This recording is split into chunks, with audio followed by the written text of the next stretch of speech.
கைக்குலகப்பட்ட கோவலன் எப்படியோ தப்புச்சம் பொழுச்சோம் நம்ம கண்ணகிட்ட போயிடணும் அப்படின்னு சொல்லி போகிறாரு. கண்ணகி வீட்டுக்கு போய் கதவை திறகுறாரு. இவருக்காகவே காத்திருந்த கண்ணகி ஒன்றுமே பேசலை. கண்ணகியின் கண்கள் கடலாகின. வெறும் கண்ணீர் மட்டும்தான் சொட்டுது. என்னை மன்னிச்சுட்டு, நான் செஞ்சது தவறு தான், இனிமேனாவது நம்ம வாழணும் அப்படின்னு சொல்லி கண்ணகிட்ட பேச தொடங்குறார்.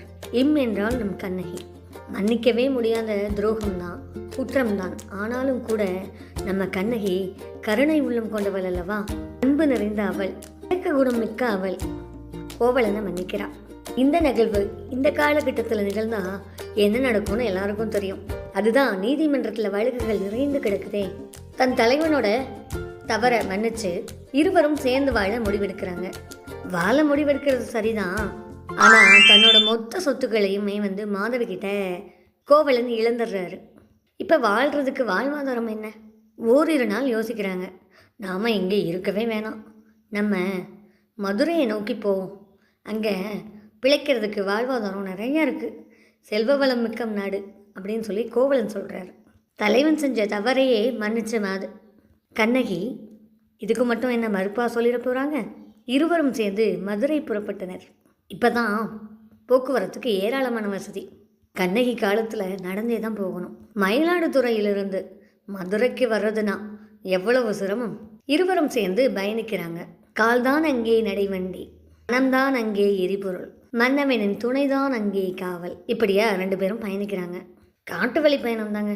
இவங்க 2 பேருக்கும் வழிகாட்ட கவுந்தி அடிகள் அப்படின்ற ஒருவரும் கதைக்குள்ளே வராரு. பயணம் தொடங்குது. மதுரை மாநகரம் நுழையும் முன்னே மரமும் கிளைகளும் ஆடு அசையுது. நாம் நினைக்கிறோம் மழை வரும் சகனம் போல என. நிச்சயமாக இல்லைங்க. கற்பு நெறி குறையாத கண்ணகியை தயவு செஞ்சு மதுரைக்குள்ளே போகாத.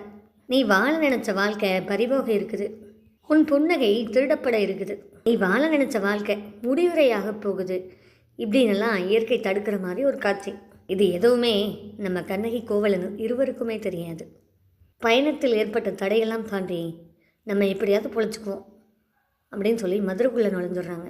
மதுரைக்கு வாழச் சென்ற கண்ணகிக்கும் கோவலனுக்கும் என்ன நடந்தது? தங்கள் வாழ்க்கையை தங்கள் நினைத்தாற் போல வாழ்ந்தார்களா இல்லையா என்பதை பற்றி நம்ம அடுத்த வீடியோவில் பார்க்கலாம். தேநீர் கதைகள் தோழி.